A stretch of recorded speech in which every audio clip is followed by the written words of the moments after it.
یہ دعا بکثرت مانگا کریں، گھر میں داخل ہوتے ہوئے، سواری پر سوار ہوتے ہوئے، نئے شہر میں داخل ہوتے ہوئے، نئی جگہ داخل ہوتے ہوئے، کہ نبی کریم سرورد عالم صلی اللہ علیہ وسلم سے فرمایا جا رہا ہے کہ قل، آپ یہ کہیے، یعنی یہ دعا مانگیے. اور جیسا کہ پہلے بھی میں نے عرض کیا تھا کہ وہ دعائیں جو خود اللہ جل جلالہ نے اپنے کلام میں ذکر فرمائی اور ہمیں آپ کو حکم دیا کہ یہ کہو، یہ دعائیں کرو، تو ان دعاؤں کی قبولیت تقریباً یقینی ہے اگر آدمی صدق دل سے مانگے، کیونکہ یہ بات اللہ تعالیٰ کی رحمت سے بہت بعید ہے کہ وہ خود فرمائیں کہ یہ کہو مجھ سے، اور پھر جو کہلوا رہے ہیں اس کو رد فرما دیں. تو یہاں پر بھی اللہ تبارک و تعالی نے فرمایا وَقُلْ، یہ کہو یعنی یہ دعا مانگو کیا کہ رب ادخلنی مدخل صدق واخرجنی مخرج صدق واجعل لی من لدنک سلطانا نصیرا. یہ بھی عجیب و غریب دعا ہے. پہلے اس کا سادہ مطلب عرض کرتا ہوں، پھر اس کی تھوڑی حقیقت اور اس کا پس منظر بھی اللہ کی نے توفیق دی تو عرض کروں گا انشاءاللہ. لفظی ترجمہ یہ ہے کہ اے میرے پروردگار، مجھے جہاں بھی آپ داخل کریں تو اچھائی کے ساتھ داخل کریں، جہاں بھی داخل کریں تو اچھائی کے ساتھ داخل کریں، اور جہاں سے بھی نکالیں تو اچھائی کے ساتھ نکالیں، اور مجھے اپنی طرف سے ایسی طاقت عطا فرما دیجئے جس کی مدد کی جاتی ہو آپ کی طرف سے.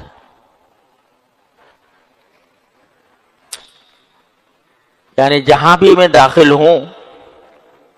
کسی گھر میں، کسی مکان میں، کسی دکان میں، کسی شہر میں، تو داخل ہوں تو داخل بھی اچھی طرح ہوں، اور نکلوں تو نکلوں بھی اچھی طرح. داخل ہوتے وقت بھی ایسی صورت ہو کہ میں آسانی سے اور بغیر کسی رکاوٹ کے اور بغیر کسی پریشانی کے داخل ہو جاؤں، اور نکلوں تو وہ بھی اس طرح نکلوں کہ جس مقصد کے لیے گیا تھا وہ مقصد میرا پورا ہو جائے، اور نکلنے میں بھی کوئی دشواری پیش نہ آئے.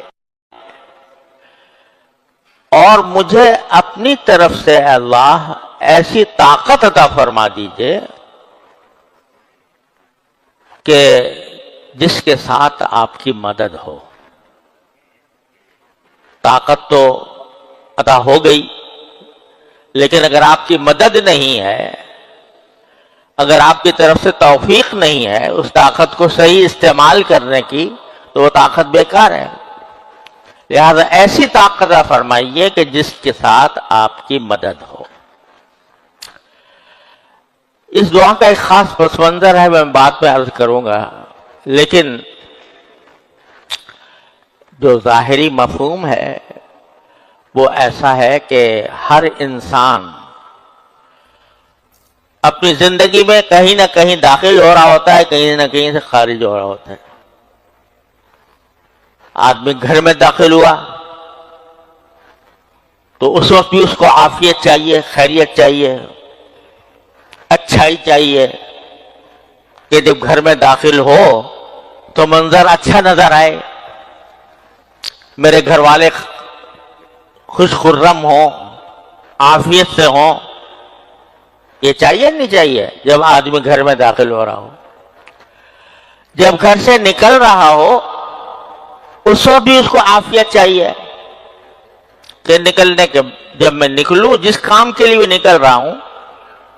تو وہ اچھائی کے ساتھ نکلوں، نکلنے میں بھی آسانی ہو، دشواری نہ ہو، جس مقصد کے لیے نکل رہا ہوں اس میں کامیابی ہو۔ اگر آدمی کہیں ملازم ہے اور اپنی ملازمت کی جگہ پر داخل ہو رہا ہے تو وہاں پر بھی اس کو ضرورت ہے اس بات کی کہ جب داخل ہو تو اچھائی کے ساتھ داخل ہو، یعنی اس کا ماحول درست ہو، اس کے لیے جو کام ہیں، اس کے فرائض منصبی ہیں، وہ ٹھیک طریقے سے بجا لائے، اس کی ضرورت ہے۔ جب نکل رہا ہے دفتر سے تو اس وقت بھی اس کو ضرورت ہے۔ مدرسے میں داخل ہو رہا ہے پڑھنے کے لیے، اسکول میں داخل ہو رہا ہے، کالج میں داخل ہو رہا ہے پڑھنے کے لیے، تو اس کو ضرورت ہے کہ میں جب داخل ہوں تو داخل ہونے کے بعد ایک تو داخلہ میرا آسان ہو جائے،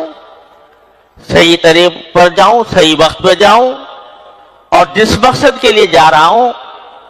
پڑھائی، اس میں کامیابی ہو، اچھی طرح بات سمجھ میں آئے، یاد رہے۔ نکلے تو وہ بھی اچھائی کے ساتھ اس کو چاہیے کہ نکلے۔ ہسپتال میں داخل ہو رہا ہے علاج کے لیے تو کیا چاہیے کہ اچھائی کے ساتھ داخل ہو، کوئی اچھا ڈاکٹر مل جائے، اچھا معالج مل جائے، اس کے دل میں اللہ تبارک و تعالی صحیح دوا ڈال دے، اور صحیح دوا ڈال کر وہ میرے لیے مؤثر بھی ہو جائے، مفید بھی ہو جائے۔ نکلوں تو وہاں سے صحت یاب ہو کر نکلوں۔ تو غرض آدمی اگر غور کرے تو اپنی شب و روز کی زندگی میں کہیں نہ کہیں سے داخل ہو رہا ہوتا ہے، کہیں نہ کہیں داخل ہو رہا ہوتا ہے، کہیں نہ کہیں نکل رہا ہوتا ہے۔ تو ایک ایسی عام اور جامع دعا اللہ تبارک و تعالی نے تلقین فرما دی کہ جب بھی کسی چیز میں داخل ہو رہے ہو تو یہ دعا مانگ لیا کرو، رب ادخلنی مدخل صدق واخرجنی مخرج صدق واجعل لی من لدنک سلطانا نصیرا۔ سواری پر بیٹھ رہے ہو، کہیں سفر پر جا رہے ہو، گاڑی میں، ٹرین میں بیٹھ رہے ہو، بس میں بیٹھ رہے ہو، ہوائی جہاز میں بیٹھ رہے ہو، تو کہو رب ادخلنی مدخل صدق۔ یوں تو اللہ تبارک و تعالیٰ نے نبی کریم سرور عالم صلی اللہ علیہ وسلم کے ذریعے ہر موقع کے لیے ایک دعا تلقین فرما دی ہے۔ جب سواری پہ بیٹھتے ہیں تو سبحان الذی سخر لنا ھذا وما كنا له مقرنین وانا الى ربنا لمنقلبون اللهم انت الصاحب في السفر وخلیفۃ في الاہل الی آخرہ۔ وہ تو دعائیں اپنی جگہ ہیں ہی، لیکن یہ ایک عام دعا ایسی ہے کہ جب بھی کہیں داخل ہو رہے ہو تو اللہ تعالیٰ سے داخلے کی اچھائی بھی مانگو اور وہاں سے نکلنے کی اچھائی بھی مانگو، کہ جب میں داخل ہونے کے بعد نکلوں تو اچھی حالت میں نکلوں، یہ نہ ہو کہ اندر داخل ہوا اور پھنس گیا کسی مصیبت میں۔ تو اس لیے یہ ایک ایسی جامع اور عام دعا ہے کہ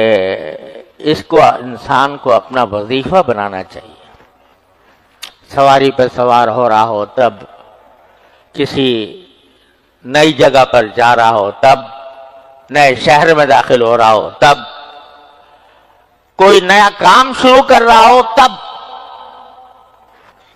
ہر اس موقع پر جب کہ انسان کسی نئی چیز میں داخل ہو رہا ہو تو اس کو یہ دعا مانگنی چاہیے، ربی ادخلنی مدخل صدق واخرجنی مخرج صدق واجعل لی من لدنک سلطانا نصیرا۔ تو ایک تو یہ ہے کہ اچھی طریقے سے داخل ہوں اور نکلوں تو اچھی طرح نکلوں، اور آخر میں یہ کہ واجعل لی من لدنک سلطانا، مجھے اپنی طرف سے ایک طاقت عطا فرمائیے، قوت عطا فرمائیے۔ جب بھی انسان کسی جگہ پر جاتا ہے، داخل ہوتا ہے، تو اس جگہ پر داخل ہو کر فائدہ اٹھانے کے لیے کسی طاقت کی ضرورت ہوتی ہے، کوئی طاقت چاہیے۔ آپ فرض کرو کہ کسی ہسپتال میں داخل ہو رہے ہو تو اتنی طاقت ہونی چاہیے کہ بھئی وہاں تک پہنچ جاؤ، اتنے پیسے ہونے چاہیے کہ اس کی ادائیگی کر دو، ڈاکٹر تک تمہاری رسائی ہو جائے۔ طاقت ہونی چاہیے، ہر چیز میں طاقت کی ضرورت ہے، لیکن کوئی طاقت اس وقت تک کارآمد نہیں ہوتی جب تک کہ اللہ جل جلالہ کی مدد اس کے ساتھ شامل نہ ہو۔ بڑا کاریل جوان ہے، طاقتور ہے، قوت سے بھرپور ہے، لیکن اللہ جل جلالہ کی توفیق نہ ہو تو وہ اس کی طاقت بیکار ہے، کوئی فائدہ مند نہیں ہو سکتی۔ لہذا صرف طاقت نہیں مانگی کہ طاقت دے دیجئے، بلکہ ایسی طاقت دیجئے جس کے ساتھ آپ کی مدد ہو۔ یہ سکھا دیا، اس میں اللہ تعالیٰ نے یہ سکھا دیا کہ کبھی بھی اپنی طاقت پر اکڑو نہیں۔ وہ طاقت تمہاری جسمانی طاقت ہو، ذہنی طاقت ہو، علمی طاقت ہو، کوئی بھی طاقت ہو، اس پر اگر اترا گئے کہ میں تو بڑا طاقتور ہوں اور میں ساری دنیا کا مقابلہ کر سکتا ہوں، اگر تم اس پر اترا گئے کہ یہ میرا کمال ہے، میری طاقت ہے، میری قوت ہے،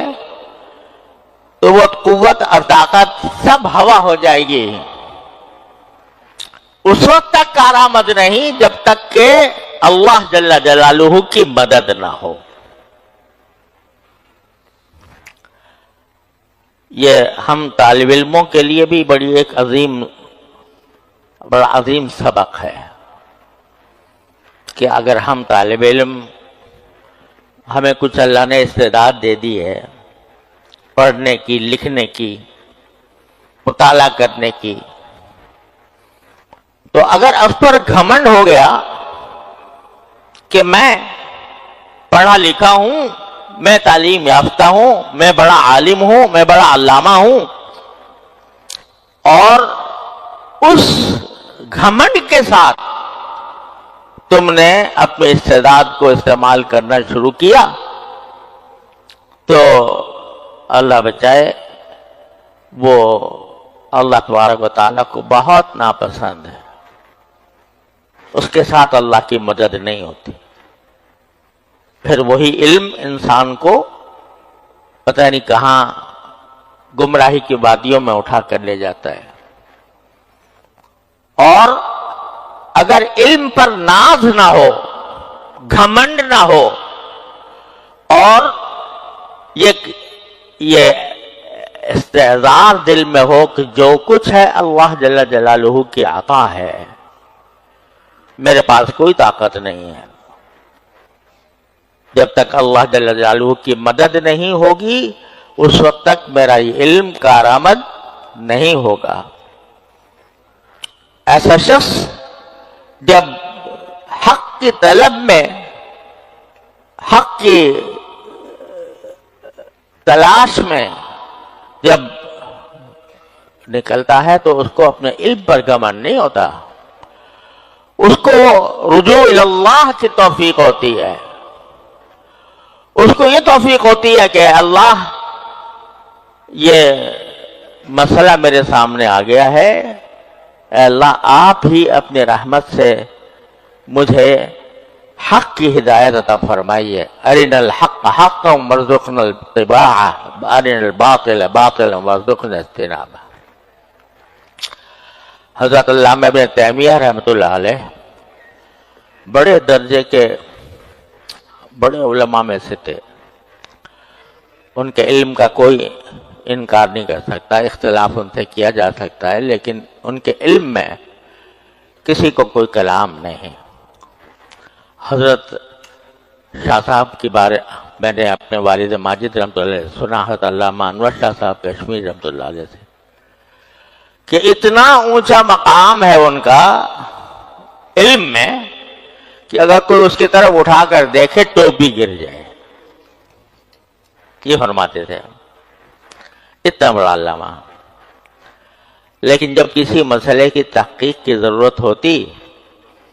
تو پہلے یہ پڑھتے تھے کہ اللہم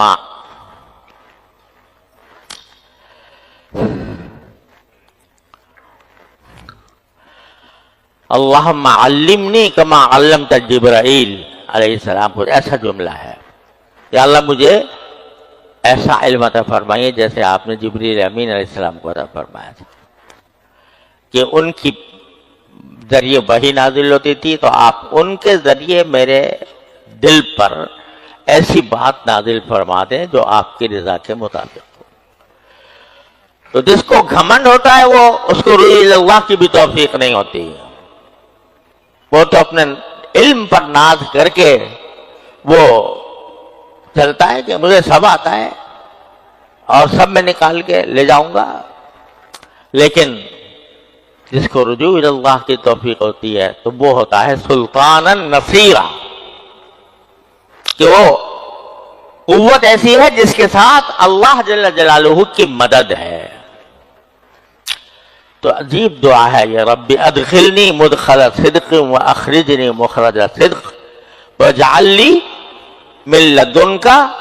سلطانا نصیرا۔ یہ تو اس کا سادہ سا مطلب میں نے آپ کے سامنے عرض کر دیا،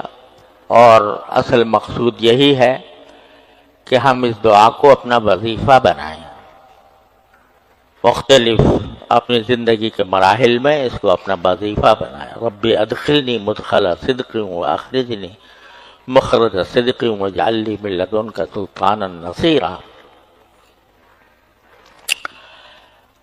اب اس کا پس منظر سنیے، کس موقع پر نازل ہوئی تھی آیت؟ یہ آیت نازل ہوئی تھی اس وقت جب رسول کریم سرورت عالم صلی اللہ علیہ وسلم نے ہجرت کا ارادہ فرمایا تھا مدینہ منورہ کی طرف، اور اللہ اکبر کبیرہ، نبی کریم صلی اللہ علیہ وسلم کو ہجرت کا حکم ملا تھا، اجازت ملی تھی، اس وقت یہ آیت نازل ہوئی تھی۔